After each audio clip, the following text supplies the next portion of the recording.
Mga taga Northern Police District, alam nyo, napakaganda nung ginagawa nila ngayon. Kasi nakikita ko, sa halos araw-araw, sa pagtingin natin, sa pag-ikot natin, sa ating mga kapulisan dyan sa Metro Manila, iba ang ginagawa ngayon ng Northern Police District, na kung saan kahit kasulok-sulukan, kahit na gaano kadilim yung area, talagang pinupursyot nila na puntahan para maging ligtas ang ating mamamayan. At nung panahon naman, nung nakalipas na masamang mga panahon, nung may bagyo nung nakaraang linggo, talagang sinasyaga ng ating kapulisan na ipaunawa sa mga kababayan natin na dapat silang i-rescue, dapat silang ilikas, para lalong hindi na lumaki ang problema at maging mapanatag ang ating mga kababayan. Kaya po, sa mga wanted sa Northern Police District, hindi nila kinakalimutan na pag-i-operate para lamang mahuli, mapanagot ang ating mga kababayan natin na iilan ay naligaw ng landas. Kaya, mabuhay kayo sa mga pulis ng Caloocan, Malabon, Nabotas, Valenzuela, dahil sa inyo napapanatili ang katahimikan, kaligtasan at higit sa lahat, maging komportable ang ating mga kababayan. Mabuhay po kayo, mga boss. Dial 911, darating sila. Huwag na kayong maghanap ng pulis sa presinto sapagkat ang pulis ay nasa inyo ng mga telepono. Darating kami sa loob ng 5 minuto. So, rather na sila ay magtatambay dyan, isasarado natin. So, sila ay maglalakad sa kalsada or sasakay sa kanilang mga mobile at ang pinaka-bottom line, palagi sila may mga radyo. Sinabi ko sa kanila, dapat laging may nakikita na pulis.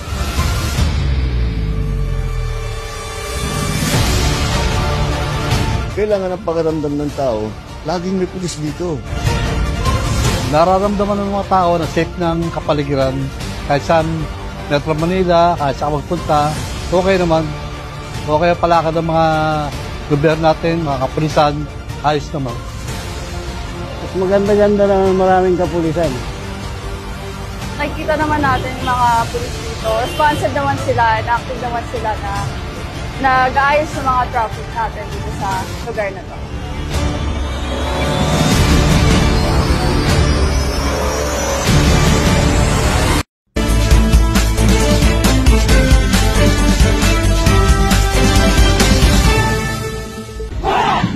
Pagtibayin ang kahandaan, disiplina at pagkakaisa ng kapulisan sa gitna ng hamon.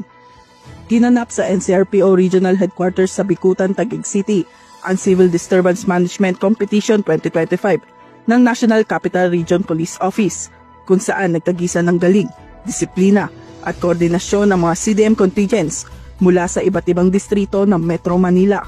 Layunin ng kompetisyong ito na suriin ang kakayahan at kahandaan ng Police Regional Office sa pagtugon sa mga sitwasyon ng kaguluhan sa publiko. Isa rin itong hakbang upang mapanatili ang kaalaman ng bawat unit sa mga umiiral na polisiya, alituntunin at patakaran kaugnay ng Civil Disturbance Management Operation.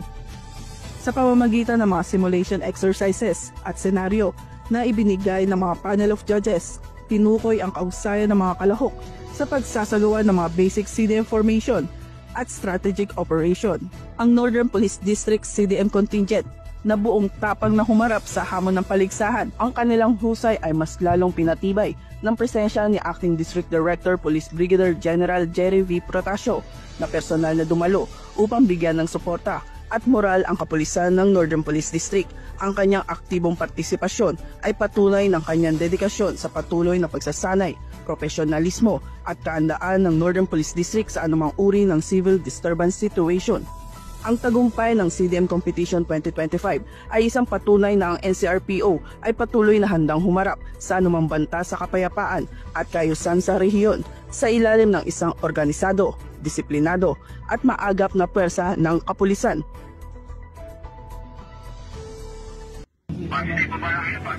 Naaresto ng mga otoridad sa Parañaque City ang isang lalaki na kabilang sa top 10 most wanted person ng regional level sa isinagawang operasyon ng District Special Operation Unit, katuwang ang Kumalarang Municipal Police Station mula sa Zamboanga del Sur Police Provincial Office. Batay sa bisa ng warrant of arrest, nadakip ang 43 anyos na akusado na itinuturi na number 2 sa Regional Top 10 Most Wanted Person sa Region 9, number 3 sa lalawigan ng Zamboanga del Sur, at number 2 sa angkas ng munisipalidad ng Kumalarang. Naharap ang akusado sa 2 kaso ng attempted murder na may tig 120,000 na piyansa at 2 kaso ng murder na walang inarekomendang piyansa. Ang mga warrant of arrest ay inilabas ng RTC Branch 19 sa Pagadian City, Zamboanga del Sur. Kaagad na ipinalam sa akusado ang dahilan ng kanyang pagkakaresto at ang kanyang mga karapatan ayon sa konstitusyon. Sa ngayon, nasa kustodiya na ng Northern Police District Custodial Facility Unit para sa pansamantalang niyang pagkakakulong.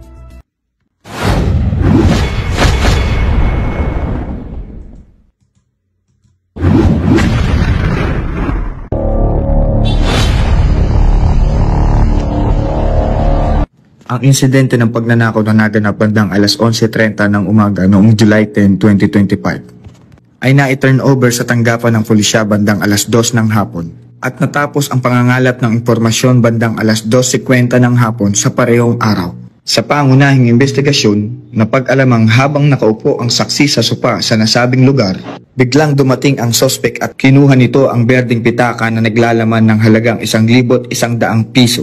Kaagad na ipinaalam ng saksi ang pangyayari sa kanyang pinsan na siyang nagreklamo at agad na tumawag sa numerong 911 para humingi ng tulong sa mga otoridad.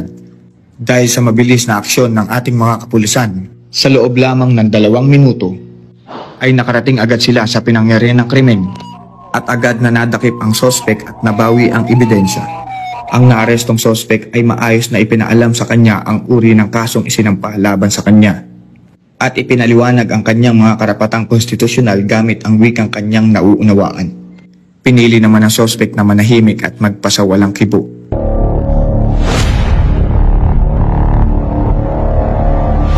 Nagpapasalamat po ako sa agarang aksyon at mabilis na aksyon sa pagtawag ko sa 911 upang respondihan ang naganap na nakawan sa aking pinsan. Nagpapasalamat din po ako kay Police Major Edsel Ebasco at sa Caloocan Chief of Police Colonel Joey Goford. Maraming salamat po sa mabilis na responding niyo po. Mabuhay po ang PNP. Mahal naming mga kababayan, huwag na kayong maghanap ng pulis sa presinto sapagkat kami ay nasa inyo ng mga telepono. Dial 911, darating kami sa loob ng 5 minuto. Dahil sa bagong Pilipinas, ang gusto ng pulis, ligtas ka.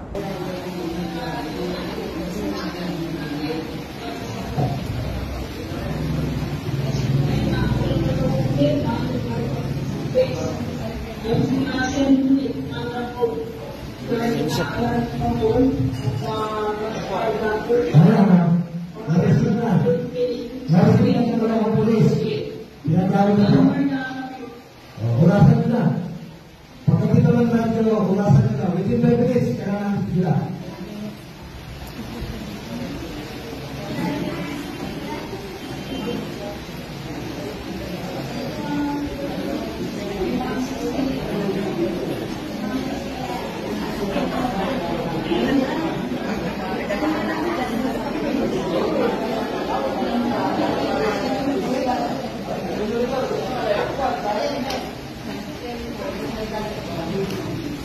Nakikita mo yung galaw nila, namumuno na sila. Nakikita mo sila ng Caloocan Police Station Center, Center. Yan, tumatakbo ko. Ito, tumatakbo sila. Sabihin ka rito. Sabihin ka rito yan.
Uy, Pods. Wala na, Pods.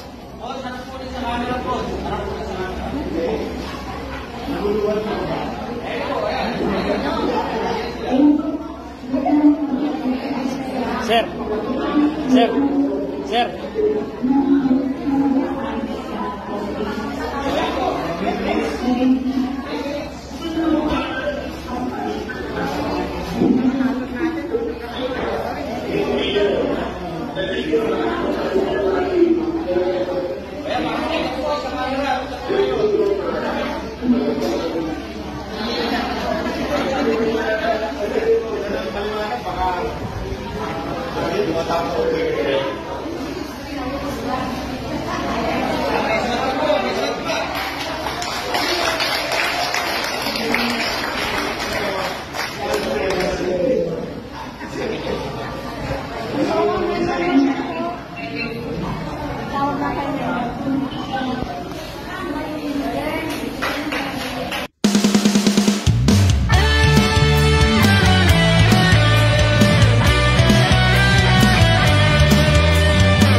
Nalampasan kahit minsay di pinanghihinaan, hindi pa rin pag-agapi.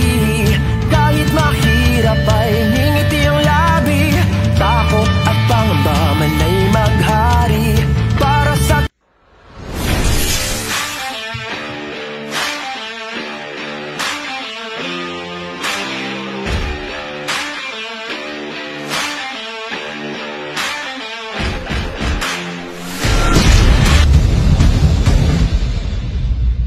Ang mga operatiba mula sa Warrant and Subpoena Section ng Valenzuela City Police Station ay nagsagawa ng pagpapatupad ng warrant of arrest laban sa akusado, matapos siyang mag-avail ng serbisyo ng National Police Clearance at madiskubre sa pamamagitan ng i-warrant system na siya ay may nakapending na warrant of arrest. Ito ay para sa paglabag sa Section 10 Paragraph A, Article 4 ng Republic Act 7610 na inisyu ng Family Court, Branch 7, San Pablo City, Laguna noong August 3, 2023 na may recommended bail bond na 60,000 pesos.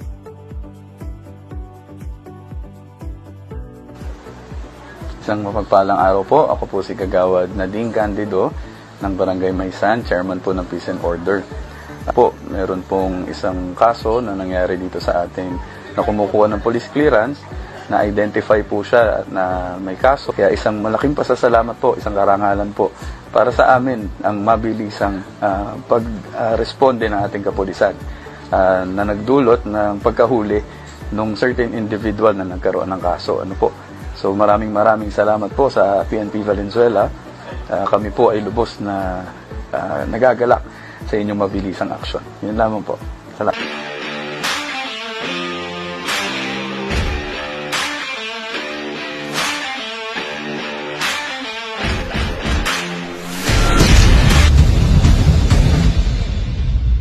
Paunang investigasyon ay nagsiwalat na ang mga tauhan ng Patrol Base 6 ay nagsasagawa ng Police Visibility Patrol ng aksidenteng makita ang mga suspect na sangkot sa pagsusugal ng iligal na laro na lokal na tinatawag na Cara Cruz. Dahil dito, agad silang inaresto. Mula sa mga suspect ay na-recover ang sumusunod. 3 pirasong 1 pisong barya na ginamit bilang coin flippers. Halagang 270 pesos bilang taya, nasa iba't ibang denominasyon. Kasunod ng makatarungang pag-aresto mula sa suspect ay nasamsam ang 1 pirasong improvised gun o sumpak at 1 pirasong 12 live ammunition. Magandang hapon po sa ating kapulisan. Ako po si Exxon Nilo San Diego, Barangay Veneralis po. Bilang Exxon po ng barangay, ang masasabi ko po dito sa pagkakahuli sa taong ito sa kanyang baril ay napakaganda po ang paghuli sa kanya ng ating kapulisan dahil po sa lumalaga na po na krimen dito, nababawasan po ang mga ganito po mga senaryo na pagdadala ng baril na wala namang po lisensya at saka po itong mga drugs po rito. Sa tulong po ng ating mga pulis ay nababawasan po at kami po sa barangay ay ibibigay din po sa kanila ng bugay po na napakaganda po ang pagkakahuli rito. At tungkol naman po doon sa drugs na mga nahuli, naghanap po ang drugs sa aming lugar, sa Veneralis. Sa tulong po namin, unti-unti po namin na bibigyan ng huli ang ating mga kapulisan dahil po sa krimen na lumalabas po rito sa amin, katulad po ng mga nakawan at saka yung po mga tinatawag po na pagbibenta ng mga drugs, napakaganda po na kami po ay nagbibigay na tulong sa ating kapulisan bilang pakiisa po sa pagbabantay sa aming lugar. Maraming salamat po at magandang hapon po.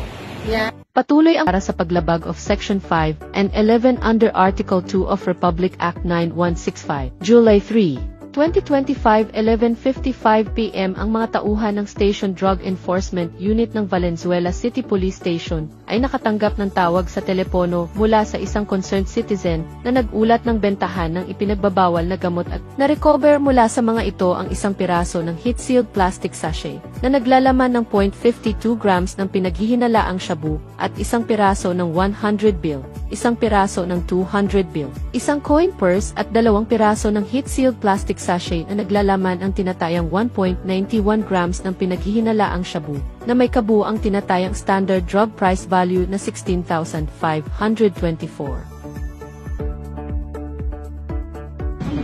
Ako nga pala, good afternoon po. Ako po si Kagawad Helen Ilcapo ng Barangay Marita, Valenzuela, under ni Kapitan Buding Balahadja.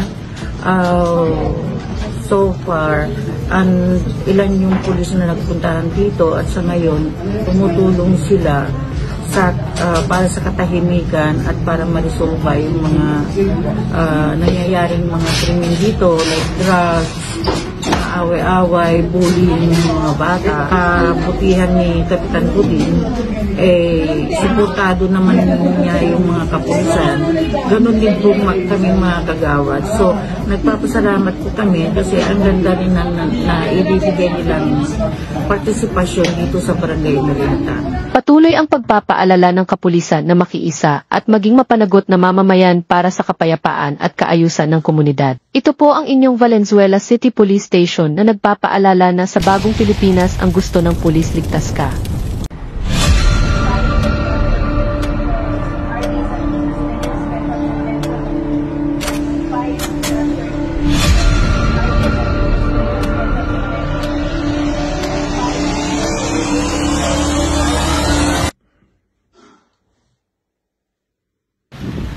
Magandang umaga po. Kami po sa Malabon City Police Station, sa pangunguna po ng Substation 7. Nagbibigay po kami ng babala o abiso sa paparating po na bagyong Krisi.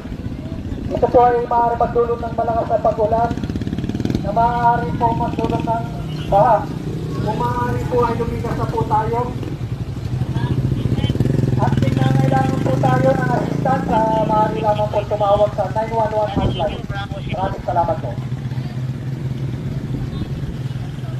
Magandang umaga po. Kami po sa Malabon City Police Station. Panguna po ng Durog-Duan Substation 7 ay nagbibigay po ng abiso, babala sa paparating na bagyong Krisi. Pagandaan po natin ito na maaari po magdulot ng malakas na ulan at mag-aari magdulot po ng baha. Hanggat maaga po ay maging handa tayo. Maaari po lumikas na po tayo sa mataas na lugar. Kung kailangan po natin ng emergency assistance, maaari lamang po tumawag sa 911 hotline. Emergency response po yan. Agad makakarating niyo po yung ating mga kapulisan o LGU. Maraming salamat po. Sa pangunguna ng Substation 7 ay nagbibigay po kami ng abiso o babala sa paparating po na bagyong Chrissy. Hanggat maaari po ay maging mapagpagkat tayo. Ito po ay magdudulot ng malakas at pagulan at maaari magdulot po ng baha. Kung kinakailangan po na lumikas ay lumikas na po tayo ng maaga. Ang ating evacuation center po ay ang Malabon Elementary School at Malabon National High School. Kung kailangan niyo po ng agarang tulong, maaari lamang po kayong mag-dial ng 911 hotline. Yan po ang ating hotline ng kapulisan at LGU. Maraming salamat po. Kami po sa Malabon City Police Station. Sa panguna po ng Substation 7 ng Malabon ng Duhan Police Station ay nagbibigay po kami ng abiso o babala sa paparating po na bagyong Chrissy. Ito po ay magdudulot ng pag-ulan at maaari po magdulong ng baha. Kung maaari lamang po hanggang maaga ay maghanda tayo at maging mapagpagda. Kung sakasakali po na maaari tayong lumikas, magtungo lamang tayo sa Malabon Elementary School o kaya sa Malabon National High School. Yun po ang evacuation center ng Malungduhan. Kung kailangan niyo po ng agarang assistance, maaari lamang po kayong tumawag sa 911 hotline. Emergency response po yan ng ating kapulisan at LGU. Maraming salamat po.